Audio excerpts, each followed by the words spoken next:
एक गिफ्ट से ज्यादा एक अनाउंसमेंट है। मुंबई जाने की तैयारी कर रही है। वाले वहाँ उस इंस्टीट्यूट में सिखाते हैं पंडित मनोहर। हाँ, मनोहर जिनका एड्रेस है। उनको कोई खाना बनाने वाला था कि मेरे सबको केवल मुंबई से शुरू हो। क्या पता कि वहाँ जाके कुछ मैच करो। काम तो करना ही है। काम करने के लिए घर से बाहर निकलना होगा।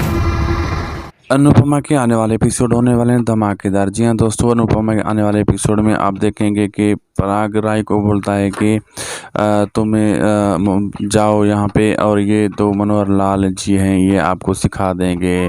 तो वो वहाँ राय जाने की तैयारी करती है और वहाँ अनुपमा भी मनोहर लाल के पास आने वाली है।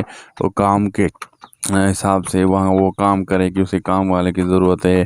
तो तमाम जल्द राही और अनुपमा आपस में मिलने वाले मनोहर लाल के पास, और आने वाले एपिसोड ज़बरदस्त सनसनीखेज दिलचस्प होने वाले हैं। अगर वीडियो अच्छी लगी तो लाइक शेयर सब्सक्राइब करना ना भूलिएगा। मिलते हैं हम आपसे अगली वीडियो में।